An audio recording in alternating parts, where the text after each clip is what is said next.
कैसे हैं आप सभी। जैसा कि आप सभी को पता है, हम टोटल 1000 क्वेश्चन एंकलेक्स बेस्ड का एक सीरीज कर रहे हैं। उसमें आज का हमारा 25वां एपिसोड है, 25वां एपिसोड है, जिसमें आज हम शुरू कर रहे हैं अभी फर्स्ट क्वेश्चन। ये 24th वाले एपिसोड में हमने लास्ट क्वेश्चन करके छोड़ा था कि इसका आंसर आपको बताना है, वहीं से हम शुरू कर रहे हैं। तो क्वेश्चन हमारा था, the client has an order for Demerol, meperidine and Phenergan promethazine to be given together. The nurse is aware that the purpose of this order is. यानी कि दो मेडिकेशन है आपके पास में, मेपेरिडीन और प्रोमेथाजिन। ये दोनों मेडिसिन डॉक्टर ने एक साथ देने के लिए बोला है, तो the nurse is aware that purpose of this order is. यानी कि दोनों मेडिसिन को एक साथ देने का क्या ऑर्डर है, क्या क्यों ऐसा दिया बोला गया है कि दोनों मेडिसिन को एक साथ देना है। ठीक है, अभी जो मेपेरिडीन मेडिकेशन है, इसके बारे में अगर हम बात करें तो ये मेपेरिडीन मेडिकेशन नार्कोटिक एनाल्जेसिक है, नार्कोटिक एनाल्जेसिक। और जो प्रोमेथाजिन है, ये प्रोमेथाजिन एक एंटी एंग्जाइटिक और एंटी इमेटिक, एंटी एंग्जाइटी और एंटी इमेटिक मेडिकेशन है। ठीक है, और ये मेपेरिडीन नार्कोटिक एनाल्जेसिक है। तो इन दोनों को एक साथ देने के लिए बोला है। तो इन दोनों को एक साथ देने का क्या पर्पज है, ये पूछा गया है। फर्स्ट ऑप्शन है for its synergistic effect. Synergistic effect का मतलब होता है जो मेडिसिन एक दूसरे के इफेक्ट को बढ़ाती है। यानी कि जैसे कि दोनों चीज़ों को, दोनों मेडिसिन को हम एक साथ में देंगे, जैसे कि मेपेरिडीन और प्रोमेथाजिन दोनों को अगर एक साथ दे रहे हैं और उस टाइम से दोनों मेडिसिन का इफेक्ट ज़्यादा आता है। मान लीजिए आपने मेपेरिडीन दिया तो उसका इफेक्ट देखने को मिला, फेनार्गन ये प्रोमेथाजिन दिया तो उसका इफेक्ट देखने को मिला। लेकिन अगर हम इन दोनों मेडिसिन को एक साथ दे देंगे तो इसका जो एक साथ देने से जो इफेक्ट आएगा या जो रिजल्ट हमें देखने को मिलेगा, वो दोनों को सिंगल सिंगल देने से भी ज़्यादा देखने को मिलेगा। आप बात को समझ गए कि ऐसा इफेक्ट जब दोनों चीज़ें कंबाइंड जा करके एक्ट करेगी और जो इफेक्ट हमें देखने को मिलेगा वो एक अलग से जब मेडिसिन दे रहे हैं उससे ज़्यादा देखने को मिल रहा है, तो उसको हम बोल रहे हैं सिनर्जिस्टिक इफेक्ट। दूसरा है for its agonist effect. Agonist effect का मतलब होता है जो रिसेप्टर्स जो होते हैं, जो सेल की एगोनिस्ट में जो सेल की सरफेस पे या जो सेल के अंदर या इनसाइड में जो रिसेप्टर होते हैं उनको स्टिमुलेट करने का काम करती है जो रिसेप्टर, ताकि उनसे मेडिसिन बाइंड हो। मेडिसिन बाइंड होने से स्टिमुलेट होगी, स्टिमुलेट्स होने से रिसेप्टर्स के साथ में बाइंड होगी और इफेक्ट हमें देखने को मिलता है। तीसरा है for its extra pyramidal effect. Extra pyramidal एक सिम्टम्स भी है। एक्स्ट्रा पैरामिडल इफेक्ट में एक एक्स्ट्रा पैरामिडल जो है ये एक साइड इफेक्ट भी आता है, लेकिन ये एक्स्ट्रा पैरामिडल इफेक्ट की बात की जा रही है। तो एक्स्ट्रा पैरामिडल इफेक्ट का मतलब क्या होता है, involuntary movement, involuntary movement that you can not control. मतलब ऐसे मूवमेंट जो इनवॉलंटरी होते हैं और जिनको आप कंट्रोल नहीं कर सकते, उसके लिए हम इन दोनों मेडिसिन को साथ में दे रहे हैं। और एक एक्स्ट्रा पैरामिडल इफेक्ट हमें कब देखने को मिलता है, जब कोई पेशेंट एंटी साइकोटिक मेडिकेशन से लेता है तो उसमें भी एक्स्ट्रा पैरामिडल इफेक्ट हमें देखने को मिलता है। एंटी साइकोटिक मेडिकेशन कौन सी, वो मेडिकेशन जो organic brain disorder, schizophrenia, mania, depression, इनके ट्रीटमेंट के लिए यूज में ली जाती है, उनको हम बोलते हैं एंटी साइकोटिक मेडिकेशन। तो एंटी साइकोटिक मेडिकेशन में एक्स्ट्रा पैरामिडल इफेक्ट हमें देखने को मिलता है। अगर उनके हम सिम्टम्स की यहाँ पे बात करें तो उसके सिम्टम्स के रूप में हमें देखने को मिलता है pseudo Parkinson. Extra pyramidal effect की हम बात कर रहे हैं, जो हम एंटी साइकोटिक मेडिकेशन देते हैं तब देते हैं, तो स्यूडो पार्किंसन देखने को मिलता है। इसमें क्या है, जो पार्किंसन वाले जो सिम्टम है वो सब देखने को मिलेंगे। मास्क लाइक फेस देखने को मिलेगा, ड्रूलिंग देखने को मिलेगा, स्लर्ड स्पीच देखने को मिलेगा, ब्रेडिकाइनेसिया देखने को मिलेगा। दूसरा होता है एकाथीसिया। एकाथीसिया का मतलब होता है walking talking person, walking talking, यानी कि पेशेंट एक जगह पे बैठ नहीं सकता, बिल्कुल चलता रहेगा, बात करता रहेगा, चलता रहेगा, बात करता रहेगा। स्ट्रॉन्ग अर्ज टू मूव, इसका मतलब होगा एकाथीसिया। डिस्टोनिया, डिस्टोनिया भी एक्स्ट्रा पैरामिडल इफेक्ट का सिम्टम्स है। ये देखने को मिलता है हमें जब हम एंटीसाइकोटिक मेडिकेशन किसी पेशेंट को देते हैं। तो वहाँ पे क्या है, मसल्स का कॉन्ट्रैक्शन देखने को मिलेगा। नेक मसल कॉन्ट्रैक्शन है तो उसको हम बोलते हैं टॉर्टिकोलिस। ठीक है, और कंबाइंड टॉर्टिकोलिस वहाँ पे देखने को मिलेगा। जो मसल्स हैं टंग, जॉ, नेक, इनकी जो मसल्स हैं वो भी सब कॉन्ट्रैक्शन देखने को मिलेगा। पेशेंट में हमें neuroleptic malignant syndrome, NMS, neuroleptic malignant syndrome भी देखने को मिलेगा। इसमें क्या देखने को मिलेगा, हाइपरपायरेक्सिया देखने को मिलेगा, ल्यूकोसाइटोसिस देखने को मिलेगा और पेशेंट के ब्लड प्रेशर में भी चेंज देखने को मिलेगा। तो ये जब सिम्टम्स हैं ये सारे एक्स्ट्रा पैरामिडल इफेक्ट में आते हैं। एक्स्ट्रा पैरामिडल इफेक्ट जो हम एंटीसाइकोटिक मेडिकेशन जो देते हैं उसके जो साइड इफेक्ट होते हैं उसमें एक्स्ट्रा पैरामिडल इफेक्ट आता है। और लेकिन यहाँ पे जो एक्स्ट्रा पैरामिडल इफेक्ट की बात की गई है उसका मतलब है ऐसे मूवमेंट जिनको आप इनवॉलंटरी मूवमेंट जो आप कंट्रोल नहीं कर सकते हैं, उसकी बात की गई है। और लास्ट ऑप्शन है फॉर इट्स एंटागोनिस्ट इफेक्ट, ये दोनों मेडिसिन एक दूसरे के एंटागोनिस्ट है। एंटागोनिस्ट मतलब एक दूसरे के इफेक्ट को ख़त्म करती है या रोक देती है, इसलिए दोनों को एक साथ में देने के लिए बोला गया है। तो अभी आपको यहाँ पे पता होना चाहिए जो मेपेरिडिन है और जो फिनार्गन मेडिकेशन है, इन दोनों का कोई भी एगोनिस्ट इफेक्ट नहीं है, यानी कि ये एक दूसरे के इफेक्ट को तो बढ़ाती है लेकिन एगोनिस्ट इफेक्ट नहीं है, तो इसलिए बी ऑप्शन यहाँ पे गलत हो जाएगा। ये इन दोनों के एक्स्ट्रा पैरामिडल इफेक्ट देखने को नहीं मिलता है एक साथ में देने से, इसलिए ये ऑप्शन भी गलत हो जाएगा। और ये दोनों मेडिसिन मेपेरिडिन और प्रोमिथाजिन एक दूसरे के एंटागोनिस्ट इफेक्ट भी शो नहीं करती है, इसलिए ये भी गलत हो जाएगा। ये जो मेडिसिन है हमारे पास में मेपेरिडिन और प्रोमिथाजिन, मेपेरिडिन तो हो गई नार्कोटिक एनाल्जेसिक और प्रोमेथाजिन होती है एंटी एंग्जाइटिक और एंटी एमेटिक मेडिकेशन। ये दोनों मेडिसिन एक दूसरे के इफेक्ट को बढ़ाती है। अगर इन दोनों मेडिसिन को हम एक साथ में देते हैं तो इन दोनों का जो एक्शन है वो बहुत ही ज़्यादा बढ़िया इफेक्ट देखने को मिलता है, इसलिए जो दोनों मेडिसिन को एक साथ देने से इफेक्ट ज़्यादा देखने को मिलता है उसको हम बोलते हैं सिनर्जिस्टिक इफेक्ट। और इसलिए ए ऑप्शन जो है आपका सही आंसर जाएगा कि ये जो मेडिसिन है मेपेरिडिन और प्रोमेथाजिन जब दोनों साथ देंगे तो सिनर्जिस्टिक इफेक्ट हमें देखने को मिलता है, इसलिए ए ऑप्शन जो है आपका सही आंसर होगा। ठीक है, नेक्स्ट क्वेश्चन हमारा है द फिजिशियन हैज़ एन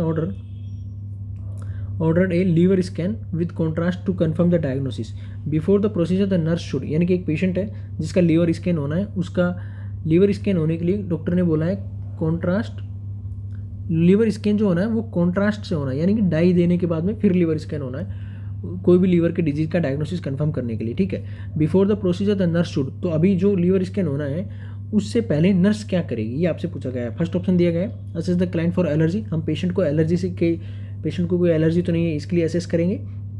दूसरा ऑप्शन है bolus the client with fluid, patient को हम कोई फ्लूड बोलस देंगे। ठीक है, तीसरा है tell the client he will be asleep, patient को बोलेंगे कि वो ड्यूरिंग प्रोसीजर में उसको नींद भी आ सकती है लीवर स्कैन के टाइम पे। लास्ट दिया गया इंसर्ट ए यूरिनरी कैथेटर, या पेशेंट को एक यूरिनरी कैथेटर हम लगाएंगे। तो लीवर स्कैन की यहाँ पे हम बात करें तो लीवर स्कैन जब किया जाता है तो वहाँ पे पेशेंट यहाँ पे पहले क्वेश्चन में दिया गया कि कॉन्ट्रास्ट करना है, लीवर स्कैन होना है लेकिन उसके साथ में कॉन्ट्रास्ट वाला होना है। तो कॉन्ट्रास्ट का मतलब क्या होगा कि हम पेशेंट को डाई इंजेक्ट कराते हैं, कॉन्ट्रास्ट का मतलब हो गया कि पेशेंट को डाई इंजेक्ट कराएंगे। ठीक है, तो जब डाई इंजेक्ट होना है तो उस पेशेंट को हम पहले ही एलर्जी के लिए पता करते हैं। ठीक है, जब भी किसी पेशेंट को कोई भी इन्वेस्टिगेशन किया जाता है या कोई डाई की जाती है तो उसमें पेशेंट से हम पहले ही पता करते हैं। ठीक है, तो अभी इस लीवर स्कैन वाले पेशेंट जिसका कॉन्ट्रास्ट होना है उसको आप किस चीज़ के लिए नर्स पहले असेस करेगी ये प्रोसीजर होने से पहले। फर्स्ट ऑप्शन था assess the client for allergic, दूसरा bolus the client with fluid. देखिए जब किसी पेशेंट को कॉन्ट्रास्ट दिया जाता है तो उस पेशेंट को हम एलर्जी के लिए असेस करते हैं। ठीक है, तो ए ऑप्शन जो है आपका सही आंसर जाएगा, क्योंकि अगर पेशेंट को आयोडीन से एलर्जी है या आयोडीनेटेड कॉन्ट्रास्ट से एलर्जी है या आयोडीन से एलर्जी है तो इसका मतलब है कि इस पेशेंट को ये जो डाई है या जो कॉन्ट्रास्ट है वो नहीं दिया जा सकता। इसलिए इस पेशेंट में हम जब प्रोसीजर करेंगे तो उससे पहले ही पेशेंट पर असेसमेंट कर लेंगे कि वो पेशेंट को कोई एलर्जी तो नहीं है आयोडीन से या आयोडीनेटेड कॉन्ट्रास्ट से। तो ए ऑप्शन जो है हमारा ये सही आंसर जाएगा। दूसरा ऑप्शन है bolus the client with fluid, patient को फ्लूड का बोलस देने की यहाँ पे कोई ज़रूरत नहीं है, लेकिन ये पहले देने की कोई ज़रूरत नहीं है। लेकिन जब प्रोसीजर हो जाएगा पेशेंट में तो पेशेंट में हम फ्लूड बोलस के रूप में दे सकते हैं, या पेशेंट को ओरली जो फ्लूड है उसको इंक्रीज़ करने के लिए बोलेंगे, यानी कि पेशेंट को वाटर इंटेक ज़्यादा करने के लिए बोलेंगे, जिससे क्या है कि विद इन 24 आवर्स हमें जो आयोडीनेटेड या जो कॉन्ट्रास्ट जो रहता है उसको किडनी के थ्रू फिल्टर करा के बाहर निकालना होता है। तो जब भी किसी पेशेंट को नेफ्रोपैथी या कोई भी किडनी का डिजीज रहता है या क्रिएटिनिन लेवल मान लीजिए किसी पेशेंट का बढ़ा हुआ है किडनी डिजीज है तो उस पेशेंट पे भी जब हम कॉन्ट्रास्ट देते हैं तो उसका बड़े ध्यान से दिया जाता है। मीन्स या तो अवॉइड करना है, लेकिन अगर देना भी है तो वो बड़ी फ्रीक्वेंट अमाउंट में नहीं देना है, कैलकुलेटेड अमाउंट में देना होता है, ताकि उसका जो किडनी है वो प्रॉपर इतना फंक्शन कर पाए कि एटलीस्ट उस जो हमने जो आयोडीन या जो कॉन्ट्रास्ट डाई जो दिया है उसको बाहर निकाला जा सके। तो जब किसी पेशेंट का किडनी डैमेज होगा तो उसमें कॉन्ट्रास्ट नहीं देना है, और अगर किसी पेशेंट को आयोडीन या आयोडीनेटेड कॉन्ट्रास्ट से एलर्जी है तो उसको भी नहीं देना है। तीसरा ऑप्शन है tell the client he will be asleep, यानी कि लीवर स्कैन इतना बड़ा प्रोसीजर नहीं है कि उसके टाइम पेशेंट को सो सकता है, पेशेंट को सोएगा नहीं, इसलिए सी ऑप्शन गलत हो जाएगा। Bolus the client with fluid, patient को हमें पहले बोलस देने की जरूरत नहीं है, पेशेंट को कॉन्ट्रास्ट डाई लगने के बाद में हम बोलस दे सकते हैं, या पेशेंट को ओरल इंटेक बढ़ाने के लिए बोलेंगे, इसलिए बी ऑप्शन में गलत होगा क्योंकि बोलस नहीं देना है। लास्ट था insert urinary catheter, urinary catheter भी यहाँ पे इंसर्ट करने की कोई ज़रूरत नहीं है, क्योंकि विद इन 24 आवर्स में पेशेंट को जो कॉन्ट्रास्ट जो डाई हमने जो दिया वो बाहर निकल जाएगा, इसलिए पेशेंट को कोई यूरिनरी कैथेटर लगाने की कोई यहाँ पे ज़रूरत नहीं है। ए ऑप्शन यहाँ पे आपका सीधा सही जाएगा, क्योंकि अगर किसी पेशेंट को हम कॉन्ट्रास्ट दे रहे हैं तो हमें उससे पहले पेशेंट से आयोडीन एलर्जी के बारे में पेशेंट से हिस्ट्री ले लेना है, कि पेशेंट से पता करना है कि उसको कोई एलर्जी तो नहीं है आयोडीन से। ठीक है। नेक्स्ट क्वेश्चन हमारा है, the physician has order an injection of RhoGAM for a client with blood type A negative, the nurse understand that RhoGAM is given to, यानी कि एंटी डी का जो इंजेक्शन होता है उसको हम बोलते हैं रियोगेन। ठीक है, एंटी डी ये एक ब्लड टाइप ए नेगेटिव, ठीक है, उसको देने के लिए बोला है डॉक्टर ने, जिसका ब्लड टाइप है जो है वो ए नेगेटिव है। The nurse understand that RhoGAM is given to, nurse को पता है कि जो एंटी डी का इंजेक्शन है ये ए नेगेटिव वाले पेशेंट को हमने क्यों दिया है। फर्स्ट ऑप्शन है provide immunity against R H isoenzyme, second है prevent the formation of R H antibodies, तीसरा eliminate circulating R H antibodies, चौथा convert the R H factor from negative to positive. ठीक है, देखिए जो अभी आपको पता होना चाहिए एंटी डी का इंजेक्शन जो हम कब देते हैं, एंटी डी का इंजेक्शन तब दिया जाता है जैसे मान लीजिए कोई पेशेंट है, प्रेग्नेंट लेडी है, उसका ब्लड ग्रुप नेगेटिव है, यानी कि उसका आर एच फैक्टर नेगेटिव है, और जो बेबी है उसका आर एच फैक्टर पॉजिटिव है। ठीक है, और मदर का नेगेटिव है। तो अभी नेगेटिव है मदर का और पॉजिटिव है बेबी का, तो पॉजिटिव वाले में आर एच फैक्टर यानी कि एंटीजन प्रेजेंट है, और मदर वाले में आर एच एंटीजन है वो नेगेटिव है, एब्सेंट है। तो अभी बेबी में जो आर एच पॉजिटिव प्रेजेंट है या जो आर एच एंटीजन है उसके अगेंस्ट में मदर के बॉडी में नेगेटिव, बेबी के आर एच एंटीजन के अगेंस्ट में मदर में एंटीबॉडीज बनती है। ठीक है, तो वो एंटीबॉडीज नहीं बने उसको प्रिवेंट करने के लिए हम एंटी डी का इंजेक्शन देते हैं। ठीक है, अभी एंटी डी का इंजेक्शन जो है ये फर्स्ट ऑप्शन था provide immunity against R H iso enzyme, तो एंटी डी का जो इंजेक्शन होता है वो आर एच आइसो एंजाइम जो होते हैं उनके अगेंस्ट में कोई इम्यूनिटी प्रोवाइड नहीं कराता है, इसलिए ए ऑप्शन जो आपका गलत हो जाएगा। दूसरा है eliminating circulating R H antibodies, हमारा एंटी डी इंजेक्शन देने का क्या पर्पज है कि बेबी में जो आर एच एंटीजन है उसके अगेंस्ट में मदर में एंटीबॉडीज नहीं बने। ठीक है, तो अब एंटीबॉडीज नहीं बने ये हम चाहते हैं एंटी डी के इंजेक्शन दे करके। तो तीसरे ऑप्शन में आपको क्या दिया गया, eliminate circulating R H antibodies, हम तो चाहते हैं कि आर एच एंटीबॉडीज बने, लेकिन ऑप्शन में क्या दिया है, एलिमिनेट करना चाहते हैं, नहीं हम एलिमिनेट नहीं करना चाहते, इसलिए सी ऑप्शन आपका गलत हो जाएगा। फर्स्ट लास्ट ऑप्शन है convert the R H factor from negative to positive, क्या किसी भी पेशेंट के ब्लड ग्रुप को आर एच नेगेटिव से पॉजिटिव या पॉजिटिव से नेगेटिव में कभी भी किया जा सकता है, ये नहीं किया जा सकता, ये बाई बर्थ रहता है, इसलिए डी ऑप्शन भी गलत हो जाएगा, क्योंकि एंटी डी का जो इंजेक्शन होता है वो किसी भी पेशेंट के आर एच नेगेटिव को पॉजिटिव में या पॉजिटिव को नेगेटिव में चेंज नहीं करता है, इसलिए डी ऑप्शन गलत होगा। और बी ऑप्शन आपका यहाँ पे सही आंसर देखने को मिलेगा, क्योंकि prevent the formation of R H antibodies, anti D का जो इंजेक्शन है मदर बेबी के जो आर एच फैक्टर प्रेजेंट है या आर एच एंटीजन जो प्रेजेंट है उसके अगेंस्ट में एंटीबॉडीज बनाने से प्रिवेंट करता है, इसीलिए एंटी डी का इंजेक्शन हम मदर में देते हैं। और बी ऑप्शन आपको यहाँ पे देखने को मिलेगा कि हमारा पर्पज़ क्या है एंटी डी इंजेक्शन देने का, कि बेबी के अगेंस्ट में या बेबी के एंटीजन के अगेंस्ट में मदर में आर एच एंटीबॉडीज नहीं बने, और इसलिए एंटी डी का इंजेक्शन दिया जाता है। तो ये आर एच एंटीजन जो है या जो एंटी डी का इंजेक्शन जो है ये कई जगह पे देखने को मिलेगा, आपको देते हैं पेशेंट्स को, पेशेंट में देते हैं, कब कब देते हैं इसके बारे में हम थोड़ी सी बात कर लेते हैं डिटेल में। तो देखिए अगर फर्स्ट ट्राइमेस्टर में अबॉर्शन हो जाता है, मान लीजिए आर एच एंटीजन वाला यहाँ पे है, यानी कि मदर जो है वो नेगेटिव है और बेबी जो है वो पॉजिटिव है, उसमें आर एच पॉजिटिव है, और मदर का जो ब्लड ग्रुप है वो नेगेटिव वाला है, तो यहाँ पे हमें देना पड़ेगा। तो जो फर्स्ट ट्राइमेस्टर में अगर अबॉर्शन हो जाता है तो हम देंगे कितना, 50 माइक्रोग्राम। ठीक है, अगर नहीं हुआ है कुछ भी और 28 वीक पर भी एक इंजेक्शन दिया जाता है एंटी डी का, तो 28 वीक पे जो देंगे वो देंगे 500 माइक्रोग्राम।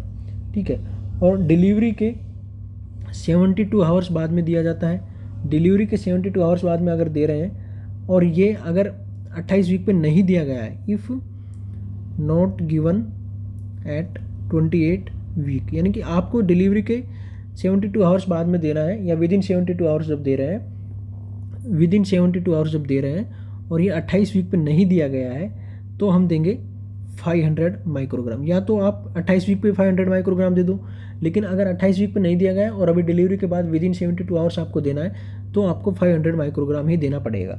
ठीक है, लेकिन अगर 28 वीक पे भी दिया गया था और अभी आप 72 आवर्स में भी दे रहे हो डिलीवरी के बाद में, 28 वीक पे गिवन, ठीक है, plus with in 72 hours after delivery, ठीक है, तो हम देंगे 50 माइक्रोग्राम।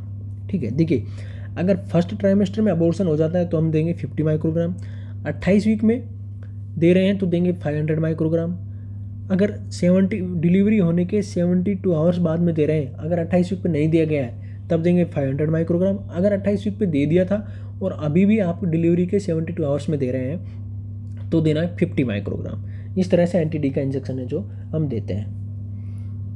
नेक्स्ट क्वेश्चन हमारा है, the nurse is caring for a client admitted to the emergency room after fall, यानी कि एक पेशेंट इमरजेंसी रूम में आया आपके पास में, वो गिर गया था। X-ray reveal that the client has several fractured bone in the foot. X-ray बता रहा है कि उसका जो फुट है उसमें कई बोन्स का सेवरल फ्रैक्चर्ड बोन्स का फ्रैक्चर हो गया है, कई बोनों का। विच treatment should the nurse anticipate for the fractured foot, इनमें से कौन सा ट्रीटमेंट ऑप्शन है जो नर्स एंटिसिपेट करेगी, यानी कि नर्स को लगेगा कि इस पेशेंट में फ्रैक्चर्ड फुट ये हुआ है तो इनमें से हम ये वाला ट्रीटमेंट फॉलो करेंगे। फर्स्ट ऑप्शन आपको दिया गया है application of short inclusive spica cast, क्या पेशेंट को हम शॉर्ट स्पाइका कास्ट लगाएंगे। दूसरा है stabilization with plaster of Paris cast या पीओपी का कास्ट लगाएंगे स्टेबलाइज करने के लिए। तीसरा surgery with Kirschner wire implantation, या पेशेंट को के वायर लगा के इम्प्लांट करेंगे। लास्ट ऑप्शन है no bandage to be use to correct the fractured foot, या हम फ्रैक्चर्ड फुट को करेक्ट करने के लिए कोई भी बैंडेज का यूज़ नहीं करेंगे।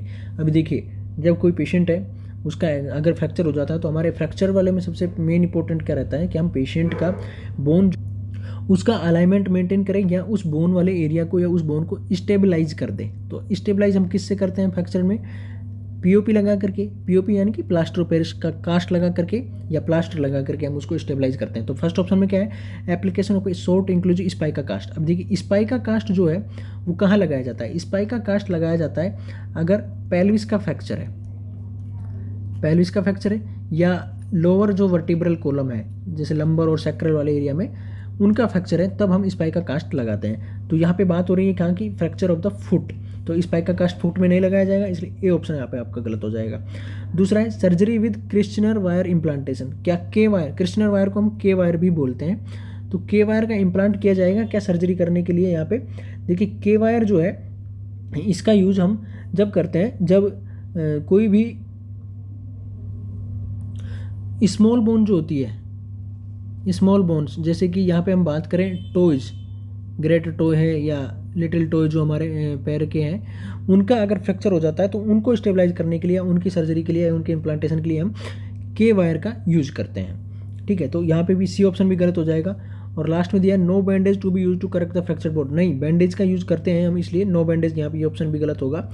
और स्टेबलाइज करने के लिए हम पीओपी करते हैं या कास्ट लगाते हैं, तो बी ऑप्शन जो है आपका सही आंसर देखने को मिलेगा stabilisation with plaster of Paris cast, यानी कि हम सबसे पहले फ्रैक्चर्ड वाले एरिया को पीओपी लगा करके या कास्ट लगा करके उसको स्टेबलाइज करेंगे, और जो स्टेबलाइज हम करते हैं वहाँ पे हम बैंडेज का भी यूज करते हैं, इसलिए डी ऑप्शन भी यहाँ पे आपका गलत देखने को मिलेगा हमें, और बी ऑप्शन जो है सही आंसर जाएगा, क्योंकि जब भी फ्रैक्चर होगा तो उस पेशेंट में हम प्लास्टर ऑफ पेरिस का कास्ट लगा करके वहाँ एरिया को स्टेबलाइज करेंगे, और बी ऑप्शन यहाँ पे देखने को मिलेगा, ये हमारी मेन प्रायोरिटी, फर्स्ट प्रायोरिटी रहेगा।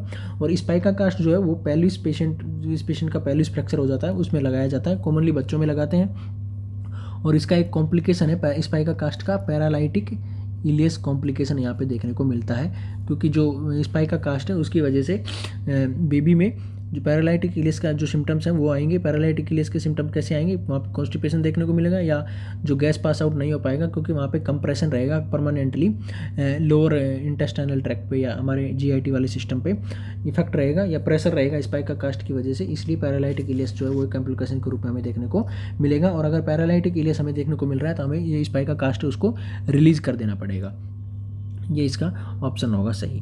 ठीक है, तो बी ऑप्शन आंसर आपका यहाँ पे जाएगा कि स्टेबलाइज करेंगे पीओपी लगा करके। नेक्स्ट क्वेश्चन हमारा है following a heart transplant a client is started on medication to prevent organ rejection, एक पेशेंट है जिसका ऑर्गन रिजेक्शन को प्रिवेंट करने के लिए मेडिसिन स्टार्ट किया गया है, पेशेंट हार्ट ट्रांसप्लांट हुआ है। Which category of medication prevent the formation of antibodies against the new organ, यानी कि जो हमने नया ऑर्गन लगाया है उसके अगेंस्ट में एंटीबॉडी फॉर्मेशन को प्रिवेंट करने के लिए हम इनमें से कौन सा कैटेगरी वाला मेडिसिन यूज करते हैं। फर्स्ट ऑप्शन है एंटीवायरल, दूसरा एंटीबायोटिक्स, तीसरा इम्यूनोसप्रेसेंट और last analysis. Antiviral viral infection है तब, एंटीबायोटिक जब बैक्टीरियल इन्फेक्शन है तब देंगे, एनालिसिस जब पेन है तब देंगे। तो इम्यूनोसप्रेसेंट मेडिकेशन क्या होता है, जो हमारे इम्यूनिटी को कम करती है, इम्यूनिटी को कम करेंगे यानी कि एंटीबॉडी प्रोडक्शन को कम करेगी। एंटीबॉडी प्रोडक्शन अगर कम होगा तो हमने जो नया ऑर्गन जो लगाया है एंटीबॉडी प्रोडक्शन, यानी कि हार्ट ट्रांसप्लांट के लिए जो दूसरा हार्ट लगाया है दूसरे पेशेंट का, उसके अगेंस्ट में कोई भी एंटीबॉडीज़ नहीं बनेगी। और एंटीबॉडीज़ नहीं बनेगी तो हम जो हमारा जो दूसरा जो ऑर्गन जो लगाया जाता है वो एक एंटीजन की तरह काम करता है। और एंटीजन को जब हम बॉडी एक्सेप्ट करती है तो उसके अगेंस्ट में एंटीबॉडीज़ का प्रोडक्शन करती है। तो यहाँ पे हमारा पर्पज़ क्या रहेगा कि जो हार्ट है वो तो एक एंटीजन हो गया, लेकिन इसके अगेंस्ट में एंटीबॉडीज़ नहीं बने, क्योंकि इसके अगेंस्ट में अगर एंटीबॉडीज़ बनेगी तो ये ऑर्गन रिजेक्ट हो जाएगा, ऑर्गन की जो फंक्शनिंग है वो ख़त्म हो जाएगी। और हम क्या चाहते हैं कि ऑर्गन की फंक्शनिंग बनी रहे। तो हमें क्या करना पड़ेगा कि एंटीजन तो रहेगा यानी कि हार्ट तो रहेगा ही रहेगा, इसके अगेंस्ट में अगर हम एंटीबॉडी नहीं बनने दें तो पेशेंट का ऑर्गन रिजेक्शन नहीं होगा। और ऑर्गन रिजेक्शन नहीं होगा तो उसके लिए हमें पेशेंट को इम्यूनो सप्रेसेंट मेडिकेशंस देना पड़ेगा, यानी कि वो मेडिसिन जो बॉडी की इम्यूनिटी पावर को या एंटीबॉडी प्रोडक्शन को कम करती है। तो सी ऑप्शन जो ये आपका सही आंसर यहाँ पे देखने को मिलेगा। एंटीवायरल जो है वायरल मेडिकेशन वायरल इन्फेक्शन में देंगे, एंटीबायोटिक जो है बैक्टीरियल इन्फेक्शन में देंगे, एनाल्जेसिक जब पेशेंट को पेन होगा तब देंगे। तो सी ऑप्शन जो ये सही आंसर जाएगा। इम्यूनोसप्रेशन मेडिकेशन देंगे एंटीबॉडीज़ के प्रोडक्शन को कम करने के लिए। नेक्स्ट क्वेश्चन हमारा है, the nurse is preparing a client for cataract surgery. The nurse is aware that the procedure will use, यानी कि एक पेशेंट है जिसका कैटरैक्ट सर्जरी होना है, नर्स उसको प्रिपेयर कर रही है। The nurse is aware that the procedure will use, यानी कि नर्स को पता होना चाहिए कि इस पेशेंट के प्रोसीजर में कैटरैक्ट प्रोसीजर में क्या किया जाएगा। माइड्राइटिक टू फैसिलिटेट रिमूवल, माइड्राइटिक्स यानी माइड्राइटिक मेडिकेशंस, वो मेडिकेशन जो पुपिल्स को डायलेट करने का काम करती है, पुपिल्स को डायलेट करती है। मायोटिक मेडिकेशन वो मेडिसिन जो पुपिल्स का कंस्ट्रिक्शन कराती है। मायोटिक मेडिकेशन सच एज टिपॉम्प्टिक, ये एग्जाम्पल है मायोटिक मेडिकेशन का, ठीक है। तीसरा है a laser to smooth and reshape the lens, ये लेंस का शेप चेंज करने के लिए या लेज़र करेगी, लेज़र होगा इस पेशेंट का, या silicon oil injection into the eye ball, या आई बॉल में सिलिकॉन ऑयल का इंजेक्शन हम देंगे। ये पता होना चाहिए कि जब कैटरैक्ट सर्जरी करते हैं तो नर्स इनमें से किस चीज़ का यूज़ करेगी या इस प्रोसीजर में क्या होना होगा, ये भी नर्स को पता होना चाहिए। जो पूछा गया है फर्स्ट ऑप्शन में था माइड्राइटिक टू फैसिलिटेट रिमूवल और मायोटिक मेडिकेशन सच एज टिपॉप्टिक। देखिए जब कैटरैक्ट का सर्जरी होगा तो पेशेंट को हम माइड्राइटिक यानी वो मेडिकेशन देंगे जो पुपिल्स को डायलेट करने का काम करती है। पुपिल्स को डायलेट करने का जो काम करती है उन मेडिसिन को बोलते हैं माइड्राइटिक मेडिकेशन। इससे क्या होगा कि जब पुपिल्स डायलेट होगी तो जो लेंस है उस तक ईजिली अप्रोच किया जा सकेगा और उस लेंस को आराम से निकाला जा सकता है। कैटरैक्ट में क्या होता है, जो हमारा लेंस होता है आई में उसका ओपेफिकेशन हो जाता है, ओपेक कलर का या क्रिस्टलाइन हो जाता है, उसमें जो प्रोटीन रहता है क्रिस्टलाइन प्रोटीन उसका डिस्ट्रक्शन हो जाता है। तो जो क्रिस्टलाइन प्रोटीन है उसका डिस्ट्रक्शन हो जाने की वजह से जो कैटरैक्ट जो लेंस है हमारा कैटरैक्ट वाली डिजीज़ में ओपेक हो जाएगा, यानी कि हमें उसमें वाइट सा दिखने लगेगा। तो इस चीज़ को हटाने के लिए या कैटरैक्ट सर्जरी के लिए हम पेशेंट में माइड्राइटिक मेडिकेशन देंगे, वो मेडिकेशन देंगे जो पुपिल्स को डायलेट करें। पुपिल्स जब डायलेट होगी तो लेंस तक इजीली अप्रोच किया जा सकता है। तो कैटरैक्ट सर्जरी के लिए हम पेशेंट को सर्जरी होने से पहले ही माइड्राइटिक मेडिकेशन आइज़ में डालने के लिए बोलते हैं। इसलिए ए ऑप्शन जो यहाँ पे आपका सही आंसर हो जाएगा। यहाँ पे हम पेशेंट को कैटरैक्ट सर्जरी वाले पेशेंट को मायोटिक मेडिकेशन यानी कि वो मेडिसिन जो पुपिल्स का कंस्ट्रक्शन कराती है वो नहीं देते हैं, इसलिए बी ऑप्शन गलत होगा। तीसरा ऑप्शन था a laser to smooth and reshape of the lens, जो लेंस है उसको शेप करने के लिए स्मूथ करने के लिए हम लेज़र का उपयोग कैटरैक्ट सर्जरी में नहीं करते हैं, इसलिए सी ऑप्शन गलत होगा। डी था silicon oil injection into the eye ball, हम आई बॉल में सिलिकॉन ऑयल इंजेक्शन नहीं देते हैं कैटरैक्ट सर्जरी में, इसलिए डी ऑप्शन जो है ये भी आपको यहाँ पे गलत देखने को मिलेगा। और ए ऑप्शन जो है हमारा सही आंसर हो जाएगा कि कैटरैक्ट सर्जरी से पहले हम पेशेंट को माइड्राइटिक मेडिकेशंस देंगे ताकि उसके लेंस को आराम से वहाँ से पुपिल्स डायलेट हो जाने की वजह से आराम से निकाला जा सके। नेक्स्ट क्वेश्चन हमारा है a client with abdominal cholecystectomy return from surgery with a Jackson Pratt drain, यानी कि एक पेशेंट है जिसका abdominal cholecystectomy removal of the gallbladder हुआ है, रिटर्न फ्रॉम सर्जरी के बाद में अभी आपके पास में आया है पेशेंट और उसको जैक्सन प्रेट ड्रेन लगा हुआ है। The chief purpose for the Jackson Pratt drain is to, यानी कि इस पेशेंट को जो जैक्सन प्रेट ड्रेन जो लगा हुआ है इसका मेन पर्पज़ क्या है ये आपसे पूछा गया है। देखिए कोलिसिस्टेक्टोमी वाले पेशेंट में यानी कि उसके गोल ब्लैडर का रिमूवल किया गया है, सर्जरी के बाद में पेशेंट आपके पास में आया है। फर्स्ट तो जैक्सन प्रेट का क्या एक्शन होता है या क्यों लगाया जाता है, इसका क्या पर्पज़ है पूछा गया है आपसे। फर्स्ट ऑप्शन है prevent the need for dressing change, क्या जैक्सन प्रेट ड्रेन लगाने की वजह से पेशेंट को ड्रेसिंग चेंज करने की कोई ज़रूरत नहीं होती है। दूसरा या एडिमा जो इंसिजन साइट है या जो सर्जरी साइट है उस पर कोई एडिमा नहीं हो, उसको एडिमा को रिड्यूस करने के लिए हम जैक्सन प्रेट ड्रेन लगाते हैं। तीसरा प्रोवाइड फॉर वुंड ड्रेनेज, या जो वुंड का जो ड्रेनेज है उसको बाहर निकालने के लिए हम जैक्सन प्रेट ड्रेन लगाते हैं। या keep the common bile duct open, या जो कॉमन बाइल डक्ट है CBD डक्ट जो है उसको ओपन रखने के लिए हम जक्सन प्रेट ड्रेन लगाते हैं। देखिए, prevent the need for dressing change. Dressing change और ड्रेन दोनों चीज़ें अलग अलग हैं। ड्रेन जो है वो फ्लूइड का या ब्लड का जो ड्रेनेज है, सीरम का जो ड्रेनेज है, उसको बाहर निकालने के लिए यूज में किया जाता है। इसलिए ड्रेसिंग चेंज से यहाँ पे कोई भी ऑप्शन नहीं है, ये ऑप्शन यहाँ पे गलत हो जाएगा, क्योंकि पेशेंट को ड्रेसिंग जो सर्जरी साइड पे जो ड्रेसिंग हो रखा है वो तो फिर भी चेंज करना ही पड़ेगा, चाहे उसको जैक्सन प्रेट ड्रेन लगा है या नहीं लगा है, क्योंकि जैक्सन प्रेट जो ड्रेन होता है वो पेशेंट का ड्रेसिंग चेंज करने से उसका कोई लिंक नहीं है, यानी कि लगा हुआ है तो उसका ड्रेसिंग नहीं चेंज करेंगे, ऐसा कुछ नहीं होता है। इसलिए ए ऑप्शन यहाँ पे गलत हो जाएगा। जो keep the common bile duct open, जैसे डी ऑप्शन में दिया गया है, जैसे कि पेशेंट का मान लीजिए ये लीवर है और ये हिपैटिक डक्ट आ रही है राइट और लेफ्ट, और ये दोनों आकर के और इधर से सिस्टिक डक्ट मिलने के बाद में ये बन गई हमारी कॉमन बाइल डक्ट CBD। ठीक है, ये CBD बन गई है ये वाली।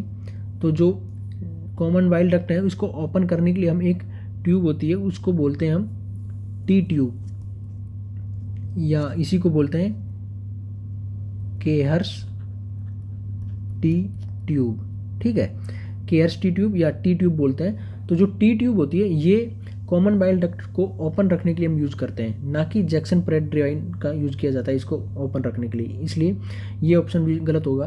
T ट्यूब में हम क्या करते हैं कि ऐसे ये CBD में पेशेंट में एक ट्यूब ऐसे ट्यूब होती है जैसे ये T शेप की होती है। ठीक है, और इसमें एक ड्रेन लगा रहता है, यानी कि एक ट्यूबिंग होती है बस, और ऐसे इस शेप की होती है। तो इस T ट्यूब को हम कॉमन बाइल डक्ट में ऐसे डाल देते हैं और ये बाहर रहेगा, और इसको हम बाहर वाले बॉडी के पार्ट से बाहर निकाल करके बॉडी से इस ट्यूबिंग को ड्रेन से कलेक्ट कर देते हैं, या इसमें जो भी जब CBD से जो भी ब्लड आ रहा है या जो बाइल आ रहा है, ठीक है, उसको बाहर निकालने के लिए, या जो सीरस आ रहा है उसको बाहर निकालने के लिए हम T ट्यूब को लगाते हैं, यानी कि इस T tube common bile duct को ओपन रखने के लिए हम T ट्यूब का यूज करते हैं। तो ये डी ऑप्शन जो है इसमें जैक्सन प्रेट का कोई रोल नहीं है, इसलिए गलत हो जाएगा। दूसरा है reduce oedema at the incision. Incision side पे एडिमा को रिड्यूस करने के लिए हम जैक्सन प्रेट डिवाइस यूज़ नहीं करते हैं, इसलिए बी ऑप्शन भी गलत होगा। और प्रोवाइड फॉर वुंड ड्रेनेज, ये सी ऑप्शन जो ये आपका सही आंसर देखने को मिलेगा। क्यों देखने को मिलेगा? क्योंकि जो जैक्सन प्रेट ड्रेन जो होता है उसमें हम क्या करते हैं, ये जो जैक्सन प्रेट ड्रेन है ये पेशेंट के वुंड ड्रेनेज को काम करता है, यानी कि वहाँ से ड्रेन को जो फ्लूइड है या सीरस फ्लूइड जो भी है उसको बाहर निकालने के लिए, ब्लड को बाहर निकालने के लिए इस ड्रेन का यूज़ किया जाता है, यानी कि वुंड ड्रेनेज का काम करता है, इसलिए सी ऑप्शन जो आपका सही आंसर जाएगा। इसमें हम क्या करेंगे कि जैक्सन प्रेट ड्रेन कैसा होता है, ये एक क्लोज्ड सक्शन ड्रेन होता है, क्लोज्ड सक्शन ड्रेन होता है। इसका शेप ऐसे होता है, ये कोई ट्यूब है, ठीक है, ये ट्यूब अंदर लगी हुई है, लगी हुई होने के बाद में यहाँ पे कैप होगा एक, और ये ऐसे एक बोतल सी होगी, यानी कि ऐसे बल्ब होगा जिसको हम बल्ब बोलते हैं, बल्ब, और ये हो जाता है ट्यूब, और यहाँ पे एक स्टॉपर होता है, ठीक है। अब इस बल्ब में मार्किंग होती है 100 ml, 20 ml, 50 ml, जो भी जितने भी अमाउंट का 100 ml तक का इसमें रहता है, तो 20, 50, 60, 80 ऐसे तरह। तो जितना भी ड्रेन जो आता है, फ्लूइड जो आता है, उसको बाहर निकालने के लिए ड्रेन के रूप में हम इसका यूज़ करते हैं। तो जितना भी बाहर ड्रेन आ रहा है उसका नोट कर लेंगे कि 20 ml है, 40 ml है। तो जो ड्रेन वाला जो ब्लड या फ्लूइड जो बाहर निकल रहा है, सीरस फ्लूइड जो बाहर निकल रहा है, उसके लिए हम जैक्सन प्रेट ड्रेन का यूज करते हैं। और जैक्सन प्रेट जो ड्रेन होता है वो एक क्लोज्ड सक्शन ड्रेन होता है, क्योंकि इसमें कहीं भी ओपनिंग नहीं होती है। जो ट्यूब होती है वो डायरेक्टली सर्जरी साइड पे लगा दी जाती है, अंदर वाली साइड में, और फिर ये जो फ्लूइड या ब्लड जो भी है वो बाहर निकलेगा और डायरेक्टली इसमें आएगा, यानी कि कहीं भी ये बीच में ओपन नहीं रहता है, इसलिए इसको हम बोलते हैं क्लोज्ड सक्शन ड्रेन। तो जैक्सन प्रेट ड्रेन जो होता है वो एक वुंड ड्रेनेज का काम करता है, इसलिए सी ऑप्शन जो है आपका सही आंसर यहाँ पे देखने को मिलेगा। नेक्स्ट क्वेश्चन हमारा है, The nurse is performing an initial assessment of a newborn Caucasian male delivered at 32-week gestation. The nurse can expect to find the presence of, यानी कि एक फीमेल पेशेंट है, उसका डिलीवरी हो गया 32 वीक गेस्टेशन पे, ठीक है। अब उस बेबी का असेसमेंट में आपको क्या देखने को मिलेगा, यानी कि nurse can expect to find the presence of, यानी कि अगर बेबी 32 वीक पे ही डिलीवर हो जाए, यानी कि प्री टर्म डिलीवरी अगर हो जाए, तो प्री टर्म डिलीवरी के रूप में बेबी में हमें क्या देखने को मिलेगा, ये आपसे पूछा गया है। फर्स्ट ऑप्शन है मंगोलियन स्पॉट, दूसरा स्क्रोटल रैग, तीसरा हेड लैग, और लास्ट है वर्निक्स कैसियोसा। देखिए, नॉर्मल डिलीवरी का टाइम ड्यूरेशन है, या जो नॉर्मल प्रेगनेंसी का है या डिलीवरी का जो टाइम है 37 से 42 वीक्स में कभी भी हो सकता है, ठीक है। ये वीक की बात की जा रही है। अगर 37 वीक से पहले होता है तो उसको हम बोलते हैं प्री टर्म डिलीवरी, और 42 वीक के बाद में होता है तो उसको बोलते हैं पोस्ट टर्म डिलीवरी। तो यहाँ पे 32 वीक में हो गया, यानी कि प्री टर्म डिलीवरी यहाँ पे हुई है। तो प्री टर्म डिलीवरी जब होगी तो बेबी भी प्री टर्म रहेगा, यानी कि पूरा मैच्योर नहीं रहेगा। तो पूरा मैच्योर बेबी नहीं है, तो उसमें क्या एक्सपेक्टेड फाइंडिंग आपको देखने को मिलेगी, ये आपसे पूछा गया है। फर्स्ट ऑप्शन में दिया गया है आपको मंगोलियन स्पॉट। मंगोलियन स्पॉट क्या होता है? मंगोलियन स्पॉट क्या प्री टर्म इन्फेंट में या प्री टर्म बेबी में देखने को मिलते हैं? बताइए। प्री टर्म बेबी में मंगोलियन स्पॉट देखने को नहीं मिलते हैं। देखिए मंगोलियन स्पॉट जो होता है ये ब्लूइश लार्ज कलर के स्पॉट होते हैं, ब्लू कलर के लार्ज होते हैं, स्पॉट होते हैं। और कहाँ पे देखने को मिलते हैं? बैक में, बटक में, बटक एरिया पे और थाई पे। और ये 4 ईयर, जब बेबी 4 साल का हो जाएगा तो ये अपने आप ही डिसअपियर हो जाते हैं। ठीक है, ब्लू कलर के होते हैं, लार्ज होते हैं, स्पॉट रूप में होते हैं, बैक, बटक और थाई पे देखने को मिलते हैं। और जब बेबी 4 साल का हो जाएगा तो डिसअपियर हो जाते हैं। तो ये मंगोलियन स्पॉट क्या होता है, ये क्वेश्चन RUHS ने MSc एंट्रेंस के लिए, MSc नर्सिंग एंट्रेंस में 2018 में पूछा था। RUHS MSc नर्सिंग एंट्रेंस का जो एग्जाम होता है उसमें 2018 में ये क्वेश्चन पूछा था कि मंगोलियन स्पॉट क्या होता है। तो मंगोलियन स्पॉट ब्लू कलर के होते हैं, लार्ज होते हैं, बैक, बटक और थाई पे देखने को मिलते हैं, 4 साल पे अपने आप में डिसअपियर हो जाते हैं। और ये प्री टर्म बेबी में देखने को नहीं मिलते हैं, ये जब नो टर्म डिलीवरी होती है वहाँ पे देखने को मिलते हैं। तो यहाँ पे बात की जा रही है प्री टर्म डिलीवरी की, इसलिए ए ऑप्शन यहाँ पे गलत हो जाएगा। दूसरा स्क्रोटल रगे, स्क्रोटल रगे जो ये भी यानी कि बेबी का जो स्क्रोटम वाला एरिया है उसमें लाइनिंग देखने को मिलती है। तो ये जो लाइनिंग है ये एक टर्म्ड बेबी में भी देखने को मिलती है, इसलिए बी ऑप्शन है ये भी गलत हो जाएगा। और यहाँ पे बात की जा रही है 32 वीक पे डिलीवरी हुई तो प्री टर्म बेबी में क्या देखने को मिलेगा। और वर्निक्स कैसियोसा, वर्निक्स कैसियोसा क्या होता है? एक वैक्सी सब्सटेंस या इवेपोरेटिव फ्लूइड बेबी की स्किन पे देखने को मिलता है, उसको हम बोलते हैं वर्निक्स कैसियोसा। तो वर्निक्स कैसियोसा क्या है? ये भी एक टर्म बेबी में देखने को मिलता है, इसलिए ये ऑप्शन भी यहाँ पे गलत हो जाएगा।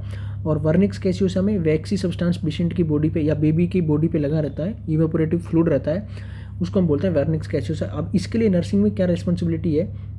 वर्निक्स कैसियोसा में नर्सिंग रिस्पॉन्सिबिलिटी क्या है कि इस फ्लूइड को हम एक प्री वार्म क्लोथिंग से क्लीन करते हैं। इस वैक्सी सब्सटेंस को या इस इवेपोरेटिव फ्लूइड को या वर्निक्स कैसियोसा को प्री वार्म, जो पहले से ही कपड़ा वार्म किया हुआ है, गर्म किया हुआ है, उससे क्लीन करते हैं। ये नर्सिंग रेस्पॉन्सिबिलिटी रहता है। ये भी पूछा हुआ है, क्योंकि अगर ठंडे से पूछ देंगे, एक कोल्ड कपड़े से पूछेंगे तो बेबी में हाइपोथर्मिया हो सकता है, उसको प्रिवेंट करने के लिए हम प्री वार्म्ड क्लोथ का यूज करेंगे। और हेड लेग जो है ये सी ऑप्शन आपका सही आंसर जाएगा, क्योंकि हेड लेग जो है, हेड लेग का मतलब क्या होगा? बेबी के हेड और उसकी बॉडी का कोई भी आपस में कोऑर्डिनेशन नहीं है। तो ये कोऑर्डिनेशन कब देखने को मिलेगा? या poor head and neck control, इसको हम बोलते हैं हेड लेग। हेड लेग का जब अगर बेबी को बैठाएंगे तो उसका हेड लैग करेगा, यानी कि पीछे की साइड में उसका हेड रह जाएगा, यानी कि हेड का, नेक का और उसकी बॉडी का, इनका आपस में कोऑर्डिनेशन नहीं है, उसको हम बोलते हैं हेड लैग। तो ये कोऑर्डिनेशन जो है कब होगा? जब बेबी प्री टर्म रहेगा तो उसमें ये कोऑर्डिनेशन डेवलप नहीं हो पाता है, इसलिए हेड लैग वहाँ पे देखने को मिलता है। और सी ऑप्शन जो है आपका सही आंसर जाएगा, क्योंकि टर्म डिलीवरी जो होगी वहाँ पे बेबी के हेड और नेक का और या बॉडी का आपस में कोऑर्डिनेशन रहेगा, इसलिए हेड लैग टर्म डिलीवरी में देखने को नहीं मिलता है, head lag pre term delivery में या प्री टर्म बेबी में देखने को मिलता है, इसलिए सी ऑप्शन जो है आपका सही आंसर देखने को मिलेगा। नेक्स्ट क्वेश्चन हमारा है the nurse is caring for a client admitted with multiple trauma. एक पेशेंट आपके पास मल्टीपल ट्रॉमा वाला एडमिट हुआ है, fractured include the pelvis, femur and ulna. उस पेशेंट को फ्रैक्चर हो रखा है पेल्विस का, फीमर का और अल्ना का। Which finding should be reported to the physician immediately. इनमें से कौन सा फीचर अगर पेशेंट में देखने को मिल रहा है तो उस पेशेंट को हम उस सिम्टम्स को डॉक्टर को तुरंत इन्फॉर्म करेंगे, फिजिशियन को इमीडिएटली इन्फॉर्म करेंगे या रिपोर्ट करेंगे अगर इनमें से कौन सा सिम्टम देखने को मिल रहा है। यानी कि अगर इन्फॉर्म कर रहे हैं तो इसका मतलब कि यहाँ पे कुछ न कुछ किसी चीज़ की सीवियरिटी है, और किस चीज़ की सीवियरिटी है या कौन सा सिम्टम यहाँ पे सीवियर है ये बताना है आपको। फर्स्ट ऑप्शन में हिमेचूरिया, दूसरा मसल स्पाज्म, तीसरा है डिजीनेस और लास्ट है नोजिया। देखिए अगर किसी पेशेंट को मल्टीपल ट्रॉमा होता है तो वहाँ पे मसल स्पाज्म देखने को मिल सकता है, और मसल स्पाज्म को हम डॉक्टर को इन्फॉर्म करने की कोई ज़रूरत नहीं है, इसलिए बी ऑप्शन यहाँ पे गलत हो जाएगा। डिजीनेस देखने को मिल सकता है पेशेंट को मल्टीपल ट्रॉमा की वजह से, इसलिए ये ऑप्शन भी गलत हो जाएगा, क्योंकि डिजीनेस जो एक कॉमन है, मसल स्पाज्म ये भी कॉमन है और नोजिया है ये भी कॉमन है, इसलिए इन तीनों को पेशेंट डॉक्टर को इन्फॉर्म करने की ज़रूरत नहीं है, क्योंकि ये एक्सपेक्टेड फाइंडिंग रहती है। हमें कौन सी फाइंडिंग को रिपोर्ट करना है? वो फाइंडिंग को रिपोर्ट करना है डॉक्टर को या फिजिशियन को जो कि एक खतरनाक है या एक जो बड़ा साइन हमें दे रही है कि पेशेंट का जो पोजीशन है या जो क्रिटिकल इलनेस है वो और भी ज़्यादा क्रिटिकल हो सकती है कंडीशन। इसलिए कौन सी चीज़ है जिसको हम इन्फॉर्म करेंगे? फर्स्ट ए ऑप्शन जो है ये सही आंसर देखने को मिलेगा, क्योंकि हेमेचूरिया अगर किसी पेशेंट में पेल्विस फ्रैक्चर वाले में हो रहा है तो इसका मतलब क्या है कि पेल्विस फ्रैक्चर के साथ साथ में पेशेंट का ब्लैडर जो है वो भी रप्चर हो चुका है। क्योंकि ब्लैडर में रप्चर है या ब्लैडर इंजरी हुई है तो पेशेंट में हेमेचूरिया देखने को मिलेगा। हेमेचूरिया का मतलब क्या है? ब्लड जो है वो यूरिन के साथ में पास आउट होगा। ब्लैडर में रप्चर हुआ है या ब्लैडर की इंजरी हुई है तो वहाँ पे ब्लीडिंग होगी, और ब्लीडिंग होने की वजह से जो यूरिन है ब्लैडर में उसके साथ में यूरिन प्लस ब्लड, ये दोनों चीज़ें बाहर निकलेगी तो वहाँ पे हेमेचूरिया डेवलप होगा। और जब हेमेचूरिया हो रहा है तो इसका मतलब है कि हम डॉक्टर को बताएंगे कि इस पेशेंट को हेमेचूरिया हो रहा है। इसका मतलब है कि पेशेंट के ब्लैडर में भी इंजरी हुई है और उस पेशेंट के ब्लैडर की इंजरी को ट्रीट करने के लिए या ब्लैडर की ब्लीडिंग को कंट्रोल करने के लिए हमें ऑप्शन या ट्रीटमेंट स्ट्रेटेजी यूज करनी पड़ेगी। इंटरवेंशन हम जो करेंगे वो करेंगे। इसलिए हेमेचूरिया है अगर किसी पेशेंट में पेल्विस फ्रैक्चर वाले में देखने को मिल रहा है तो इसको हम डॉक्टर को तुरंत की तुरंत इन्फॉर्म करेंगे। इसलिए ए ऑप्शन जो है हमारा सही आंसर देखने को मिलेगा। नेक्स्ट क्वेश्चन है a client is brought to the emergency room by the police. He is combative and yell, I have to get out of here. They are trying to kill me. Which assessment is most likely correct in relation to the statement? यानी कि एक patient है, police के द्वारा emergency room में लाया गया है, चिल्ला रहा है पेशेंट और बोल रहा है I have to go out of here, get out of here, मेरे को यहाँ से बाहर जाना है। They are trying to kill you, वो मुझे मारने की कोशिश कर रहे हैं। Which statement is most likely correct in relation to the statement? यानी कि इस स्टेटमेंट के रिगार्डिंग कौन सा असेसमेंट आपका सही है, यानी कि ये किस तरह का स्टेटमेंट है और किस तरह के पेशेंट में देखने को मिलता है, ये आपसे पूछा गया है। First option, the client is experiencing an auditory hallucination. क्या पेशेंट यहाँ पे ऑडिटरी हेलुसिनेशन फील कर रहा है? ऑडिटरी हेलुसिनेशन क्या होता है? हेलुसिनेशन का मतलब है wrong perception of stimulus in absence of stimuli, यानी कि कोई भी स्टिमुलाई नहीं है और फिर भी उसका रॉन्ग परसेप्शन अगर हो रहा है तो उसको हम बोलते हैं हेलुसिनेशन। और ऑडिटरी हेलुसिनेशन में क्या होगा? ऑडिटरी हेलुसिनेशन में रॉन्ग परसेप्शन ऑफ वॉइस है, उसका रॉन्ग परसेप्शन देखने को मिलेगा। तो यहाँ पे कोई भी वॉइस की बात नहीं की जा रही है, क्योंकि यहाँ पे पेशेंट सिर्फ ये बता रहा है कि वो मुझे मारने की कोशिश कर रहे हैं, they are trying to kill me, मुझे यहाँ से बाहर जाना है। ठीक है, तो ये कोई ऑडिटरी हेलुसिनेशन नहीं है। ठीक है, ये ऑडिटरी हेलुसिनेशन नहीं है, क्योंकि ऑडिटरी हेलुसिनेशन में पेशेंट को वॉइस का जो है वो रॉन्ग परसेप्शन होता है। तो यहाँ पे वॉइस की बात नहीं की जा रही कि पेशेंट को ऐसा सुनाई दे रहा है, ऐसी बात नहीं की गई है, इसलिए ए ऑप्शन है ये गलत हो जाएगा। दूसरा है the client is having a delusion of grandeur. क्या पेशेंट को यहाँ पे ग्रैंडुअर डेल्यूजन हो रहा है? देखिए डेल्यूजन क्या है? डेल्यूजन एक थॉट डिसऑर्डर या थिंकिंग डिसऑर्डर में आते हैं डेल्यूजन। ठीक है, थिंकिंग डिसऑर्डर होता है डेल्यूजन। इसमें क्या होगा? डेल्यूजन का मतलब क्या होता है? फिक्स्ड फॉल्स बिलीफ, इसको हम बोलते हैं डेल्यूजन, फिक्स्ड फॉल्स बिलीफ। और डेल्यूजन ऑफ ग्रैंडुअर का मतलब क्या है कि पेशेंट को ऐसा लगेगा कि वो ही सबसे सुपीरियर है, patient is superior from other, यानी कि वो सबसे सुपीरियर है, उससे ज़्यादा कोई भी नहीं है, सुपीरियरिटी का फीलिंग रहेगा। तो यहाँ पे सुपीरियरिटी की भी कोई बात नहीं की जा रही कि मैं राजा हूँ या मैं बॉस हूँ, यहाँ पे ऐसी कोई भी इस क्वेश्चन में बात नहीं की गई है, इसलिए यहाँ पे डेल्यूजन ऑफ ग्रैंडुअर भी नहीं है, इसलिए बी ऑप्शन भी गलत देखने को मिलेगा। The client is intoxicated, patient यहाँ पे इंटॉक्सिकेटेड भी नहीं है, क्योंकि क्वेश्चन में किसी भी मेडिसिन देने की बात नहीं की गई है या मेडिसिन से कोई भी इंटॉक्सिकेशन की भी बात नहीं की गई है, इसलिए डी ऑप्शन भी गलत होगा। यहाँ पे सी ऑप्शन आपको सही देखने को मिलेगा, क्योंकि the client is experiencing paranoid delusion. Patient यहाँ पे डेल्यूजन मतलब फिक्स्ड फॉल्स बिलीफ, एक थॉट डिसऑर्डर है, और पैरानोइड डेल्यूजन यहाँ पे देखने को मिलेगा। पैरानोइड डेल्यूजन क्या होता है? पैरानोइड डेल्यूजन का मतलब होता है डाउटफुल टेंडेंसी। पेशेंट हर दूसरे लोगों पे डाउट करता है, उसको ये नहीं पता है कि वो अपनी एबिलिटी को लॉस कर देता है, loss of ability to tell what is real and what is not real. Patient की वो एबिलिटी कि क्या सही है और क्या गलत है, इसकी एबिलिटी लॉस हो जाती है कि क्या सच्चाई है और क्या झूठ है, इसकी एबिलिटी लॉस हो जाती है, डाउटफुल टेंडेंसी रहती है, उसको हम बोलते हैं पैरानोइड डेल्यूजन। तो यहाँ पे पेशेंट का डाउटफुल टेंडेंसी है, I have to get out of here, मेरे को यहाँ से बाहर जाना है, they are trying to kill me, वो मुझे मारने की कोशिश कर रहे हैं। यहाँ पे पेशेंट को डाउटफुल टेंडेंसी है, इसलिए सी ऑप्शन है ये आपका सही आंसर देखने को मिलेगा, क्योंकि पैरानोइड डेल्यूजन में पेशेंट को डाउट होता है और इस तरह की बातें करता है, तो सी ऑप्शन है ये आपका सही आंसर यहाँ पे देखने को मिलेगा।